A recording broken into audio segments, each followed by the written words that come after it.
Hello दोस्तों, आप सभी का स्वागत है अपने यूट्यूब चैनल पे। दोस्तों 500 प्रश्नों की श्रृंखला का यह चौथा वीडियो है। इस वीडियो में हम प्रश्न संख्या 61 से लेकर प्रश्न संख्या 80 तक के प्रश्नों का डिस्कशन करेंगे। यदि वीडियो पसंद आए तो मेरे चैनल को लाइक शेयर और सब्सक्राइब कीजिएगा। 61वां प्रश्न है, नीचे दिए गए लक्षणों वाले पक्षी का नाम है। एक पक्षी ऐसा जिसके दुम पर पैसा, सिर से दुम तक दिखे नीला ही नीला सा। ऑप्शन है शक्कर खोरा, वीबर पक्षी, मोर पक्षी या ऑप्शन डी है बसंत गौरी।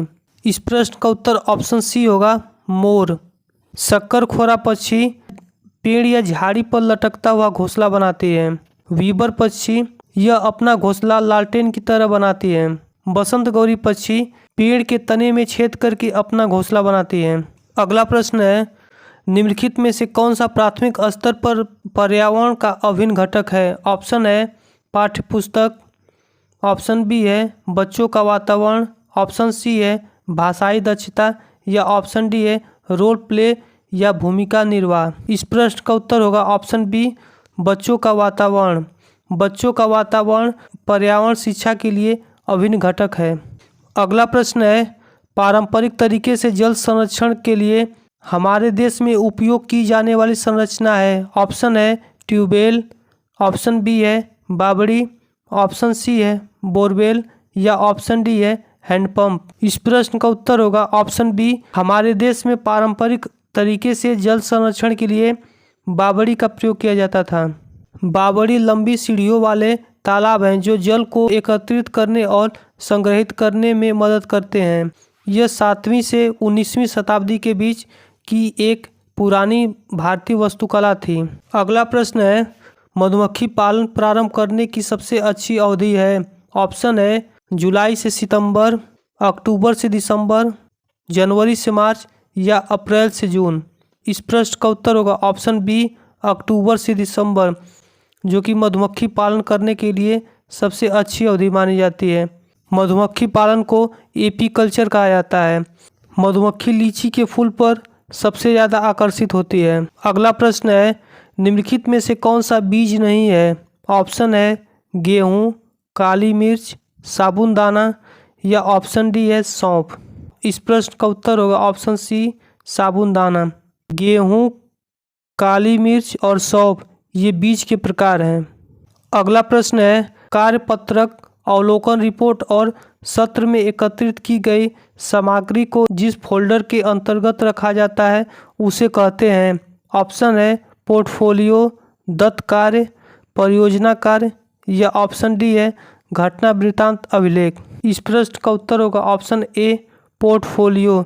दत्त कार्य या होमवर्क बालक को घर पर दी जाने वाली कार्य दत्त कार्य कहलाती है। किसी कार्य को योजनाबद्ध तरीका से करना परियोजना कार्य कहलाता है। अगला प्रश्न है, अपनी गर्दन को पीछे तक घुमा सकने वाली पक्षी है। ऑप्शन है कबूतर, तोता, उल्लू या मैना। इस प्रश्न का उत्तर होगा ऑप्शन सी उल्लू।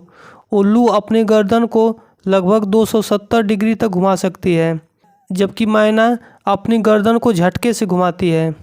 अगला प्रश्न है, रंग के आधार पर पशुओं को वर्गीकरण करना उपयुक्त वाक्यांश इंगित करता है। ऑप्शन है सीखने का उद्देश्य, ऑप्शन बी है सामान्य उद्देश्य, ऑप्शन सी है सीखने की दक्षता या ऑप्शन डी है सीखने की प्रक्रिया।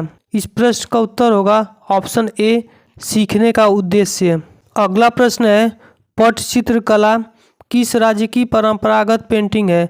ऑप्शन है मध्य प्रदेश, ऑप्शन बी है उड़ीसा, ऑप्शन सी है गुजरात या ऑप्शन डी है महाराष्ट्र। इस प्रश्न का उत्तर होगा ऑप्शन बी पटचित्र कला उड़ीसा से संबंधित है, जबकि मध्य प्रदेश से मंदाना चित्रकला संबंधित है। महाराष्ट्र से संबंधित वारली चित्रकला है। अगला प्रश्न है, एक अध्यापिका को कक्षा 4 के बच्चों को शीघ्रता से बनने वाले नाश्ते के संबंध में कक्षा में पढ़ाना है। शीघ्रता से कौन सा व्यंजन तैयार हो जाएगा। ऑप्शन है अंडे का सैंडविच, ऑप्शन बी है कस्टर्ड, ऑप्शन सी है डोसा या ऑप्शन डी है भेलपूरी। इस प्रश्न का उत्तर होगा ऑप्शन डी भेलपूरी। अगला प्रश्न है, अंडमान के द्वीपों में सुनामी किस वर्ष आई थी। ऑप्शन है 2001 में, 2002 में, 2004 में या ऑप्शन डी है 2012 में। इस प्रश्न का उत्तर होगा ऑप्शन सी, अंडमान के द्वीपों में सुनामी 26 दिसंबर सन 2004 को आई थी। अगला प्रश्न है पर्यावरण अध्ययन की प्रकृति है। इस प्रश्न का उत्तर होगा ऑप्शन बी, पर्यावरण अध्ययन की प्रकृति संज्ञा की अपेक्षा क्रिया अधिक है।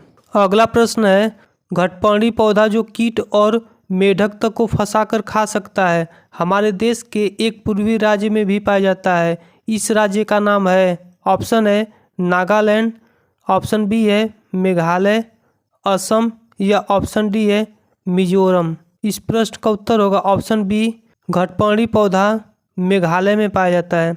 घटपर्णी पौधा ऑस्ट्रेलिया, इंडोनेशिया तथा भारत के मेघालय राज्य में पाया जाता है। अगला प्रश्न है ईवीएस का स्वरूप बाल केंद्रित है क्योंकि। इस प्रश्न का उत्तर होगा क्योंकि अनुभव द्वारा सीखने पर केंद्रित होता है। अगला प्रश्न है झारखंड की मुख्य फसल है, ऑप्शन है गेहूँ, मूंगफली, मक्का या चावल। इस प्रश्न का उत्तर होगा ऑप्शन डी, झारखंड की मुख्य फसल चावल है। चावल पश्चिम बंगाल में सबसे ज़्यादा उत्पादन होता है, जबकि गेहूँ उत्तर प्रदेश में सर्वाधिक उत्पादन होता है और मूंगफली गुजरात में सर्वाधिक उत्पादन होता है। अगला प्रश्न है निम्नलिखित में से क्या पर्यावरण अध्ययन के सीखने में प्रभावशाली संसाधन है। ऑप्शन है किस्से, कार्यपत्रक, मॉडल या चार्ट। इस प्रश्न का उत्तर होगा ऑप्शन ए किस्से। अगला प्रश्न है प्राथमिक स्तर पर ईवीएस के पाठ्यक्रम की प्रकृति है। इस प्रश्न का उत्तर ऑप्शन ए होगा समावेशी, प्रासंगिक, थीम पर आधारित। अगला प्रश्न है निम्नलिखित खिलाड़ियों में से कौन सा पैरा एथलीट है जो धैर्य और दृढ़ के प्रतीक है। इस प्रश्न का उत्तर होगा ऑप्शन डी दीपा मलिक। अगला प्रश्न है निम्नलिखित में से क्या पर्यावरण अध्ययन के पाठ्यचर्या के सुझाव थीम का उप थीम है। ऑप्शन है परिवार एवं मित्र, हम चीज़ें कैसे बनाते हैं, आवास या जानवर और पौधे। इस प्रश्न का उत्तर होगा ऑप्शन डी जानवर और पौधे। ईवीएस में कुल 4 उप थीम और 6 थीम है। चारों उप थीम के नाम है जिसमें से पहला है रिश्ते, दूसरा है कार्य और खेल, तीसरा है जानवर और चौथा है पौधे। ईवीएस में 6 थीम है। पहला है परिवार एवं मित्र, दूसरा है हम चीज़ें कैसे बनाते हैं, तीसरा है आवास, चौथा है पानी, पांचवा है यात्रा और छठा है भोजन। अगला प्रश्न है निम्नलिखित में से कौन से सीखने के सिद्धांत पर पर्यावरण अध्ययन आधारित होता है। ऑप्शन है मूर्त से अमूर्त, अमूर्त से मूर्त, वैश्विक से सामान्य या अज्ञात से ज्ञात। इस प्रश्न का उत्तर होगा ऑप्शन ए मूर्त से अमूर्त। पर्यावरण अध्ययन मूर्त से अमूर्त के सिद्धांत पर आधारित है। मिलते हैं अगली वीडियो में, तब तक के लिए धन्यवाद।